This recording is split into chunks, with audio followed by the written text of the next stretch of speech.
मेरे चैनल में आपका फिर से स्वागत है। आज की जो मैं वीडियो बना रही हूँ वो उन लोगों के लिए बना रही हूँ जो लेडीज कंसीव कर चुकी हैं लेकिन उनके बच्चे की हार्ट बीट अभी तक नहीं आई है, यानी कि जो अर्ली प्रेगनेंसीज होती हैं। और ऐसे कई सारे केसेस भी देखे गए हैं कि लेडीज कंसीव तो कर लेती हैं बट बच्चे की हार्ट बीट ना आने की वजह से बेबी अबॉर्ट हो जाता है।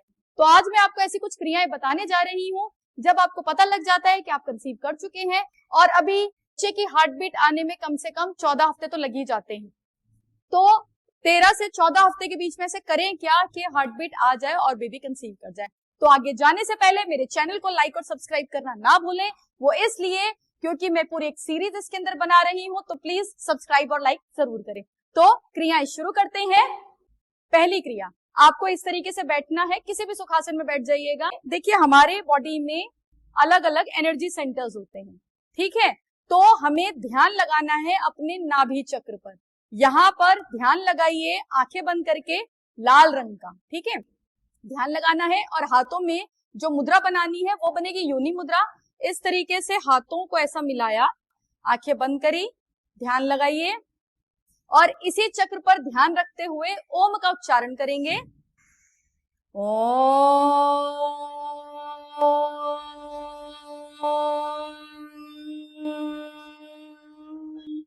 ओम का उच्चारण आपने 3 बार करना है। ध्यान रखिएगा ओ उ मा के मिलन से ही ओम बनता है, ऐसा नहीं बोलना कि ओम, दिस इज रॉन्ग, या ओम, दिस इज ऑल्सो रॉन्ग।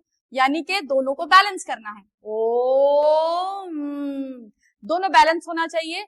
क्यों? क्योंकि जब हम ओम का उच्चारण करते हैं तो कुछ हार्मोन्स हमारे सिक्रेट होते हैं पिट्यूटरी ग्लैंड से, एक प्रोपोर्शन में सिक्रेट होते हुए निकलते हैं। और अगर ये उच्चारण में ऊपर नीचे हो जाए तो उनके अंदर भी हार्मोनल इम्बैलेंसिंग क्रिएट हो जाती है। तो सबसे पहले ओम का उच्चारण जो आपने 3 बार करना है। और इसके बाद की जो हमारी क्रिया है वो है डीप ब्रीदिंग। गहरी लंबी सांस लेनी है, गहरी लंबी सांस छोड़नी है। हाथों को ऐसे ही रखिएगा, आंखें बंद करनी है। मेक श्योर करिएगा, मैं जरा मुद्रा खोल के बता रही हूँ ताकि आप बीच का एरिया देख सकें, ठीक है। कैसे करना है? सांस लेनी है, सांस लेते वक्त पेट आपका जाएगा बाहर की ओर और सांस छोड़ते वक्त पेट जाएगा अंदर की ओर। अब इसके पीछे क्या साइंस है? जब आप सांस लेते हैं और पेट बाहर की ओर जाता है तो सेंटर में हमारा डायफ्राम होता है, वो पूरा 100% खुल जाता है, यानी कि पूरा ऑक्सीजन लंग्स के लास्ट पार्ट तक गया। ऐसा नहीं कि पेट में गया, नहीं, पेट में नहीं गया, लंग्स के लास्ट पार्ट तक गया। और जब आपने पेट दबाकर एक्सेल किया तो लास्ट पार्ट से कार्बन डाइऑक्साइड निकली और पूरा एक्सेल हो गया। यानी कि एक तो लंग्स का प्रॉपर डिटॉक्सिफिकेशन हो जाएगा, रेस्पिरेटरी स्ट्रांग हो जाएगा। साथ के साथ जब लंबा इनहेल और लंबा एक्सेल करेंगे तो आपका पैरासिम्पैथेटिक नर्वस सिस्टम बढ़ेगा। जब पैरासिम्पैथेटिक नर्वस सिस्टम बढ़ेगा तो बच्चे में हार्ट बीट आनी गारंटी हो जाती है। तो जब आप डीप ब्रीथिंग करेंगे, गहरी लंबी सांस लेनी, गहरी लंबी सांस छोड़नी, इसमें सांस पे ध्यान लगाना है आपने, काउंटिंग के साथ करने से, सांस ली, सांस छोड़ी, एक काउंट करिएगा। अगर आप ध्यान नहीं लगा पा रहे हैं तो सांस ली, सांस छोड़ी, 2 काउंट करेगा। ऐसे करते करते आपने कम से कम 100 से लेकर 500 तक काउंट करना है। और जो लोग इजीली ध्यान लगा पा रहे हैं, ध्यान लग रहा है सांस कैसे बाहर जा रही है, सांस कैसे अंदर जा रही है, सांस जो लेनी छोड़नी है, इसको कम से कम आपने 15 मिनट जरूर करना है। दूसरी क्रिया में आते हैं। दूसरी क्रिया है हमारी अनुलोम विलोम प्राणायाम। इसमें सबसे पहले बनेगी विष्णु मुद्रा। पहली 2 सीधे हाथ की जो पहली 2 फिंगर है इसको मोड़ा, राइट हैंड से के अंगूठे से राइट नॉस्ट्रिल को बंद किया, दूसरे हाथ से हमने बनाई ज्ञान मुद्रा, ऊपर की तरफ रखा, पहले सांस छोड़ी, वहीं से सांस भरी, फिर उसे रिंग फिंगर से बंद किया, दूसरी तरफ से छोड़ी, वहीं से सांस ली और इस तरफ से छोड़ दी। इसको आप कम से कम 20 से 25 मिनट जरूर करिएगा। रही बात जो लोग ध्यान नहीं लगा पाते हैं, आगे पीछे ध्यान फ्लक्चुएट हो रहा है, तो अगर एक हाथ थकता है दूसरे हाथ से करें, पैर थकते हैं तो पैरों को खोल के बंद कर ले, लेकिन मेक श्योर करिएगा आंखें ना खोलें। और लगता है कि मतलब सांस पे ध्यान लगी ना, तो फिर इसको भी काउंट करिए। यहां से सांस ली, छोड़ी, फिर यहां से ली, फिर यहीं पे आए तो एक काउंट करिएगा। ऐसे करते करते 500 बार आपने काउंट करना है। आपका प्राणायाम 20 मिनट का हो जाएगा। आखिरी प्राणायाम मैं आपको बताने वाली हूं वो है भ्रामरी प्राणायाम। भ्रामरी प्राणायाम में क्या करना है? फिंगर्स को, ये हमारे एनर्जी सेंटर्स होते हैं, चक्षु केंद्र बोला जाता है इनको, ठीक है।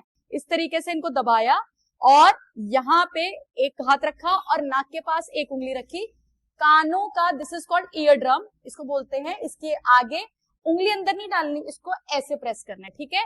माउथ में आपकी बनेगी ध्यान मुद्रा, जिसमें दोनों दांत आपके अलग रहेंगे, जो टंग है, जबान है, सेंटर में रहेगी, और सांस लेनी है। सांस छोड़ते वक्त आपने भंवरे की तरह गुंजन करना है, हमिंग साउंड करनी। वो क्या करेगी, जब आप हमिंग करोगे एक वाइब्रेशन क्रिएट करेगी, जो आपके पिट्यूटरी एंड हाइपोथैलेमस में से हैप्पी हार्मोन का सीक्रेट करेगी, और जो एनर्जी मूलाधार चक्र की उसको बढ़ाते हुए सहस्त्रार्थ तक लेकर आएगी।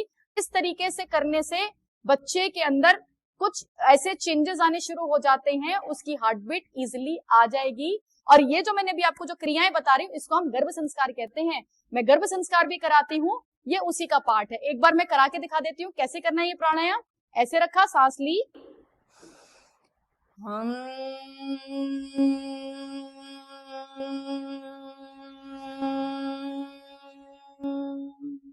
इस तरीके से पूरा खींचना और वाइब्रेशन क्रिएट करनी है दिमाग के अंदर, आपका दिमाग भी वाइब्रेट होने लग जाए। तो इस तरीके से इन क्रियाओं को आपने खाली पेट करना है। खाली पेट कहने का मतलब ये नहीं कि खाना खाते ही शुरू हो गया, ऐसा नहीं है। खाना खा लिया है तो खाना खाने के कम से कम 1.5 से 2 घंटे के बाद आपने ये क्रियाएं करनी है। बैठ के करिए, लेट के करिए, लेकिन जरूर करिए।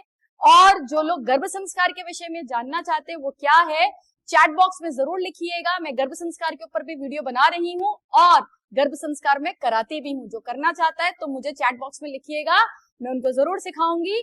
और मेरे चैनल को लाइक और सब्सक्राइब जरूर करें। Thank you.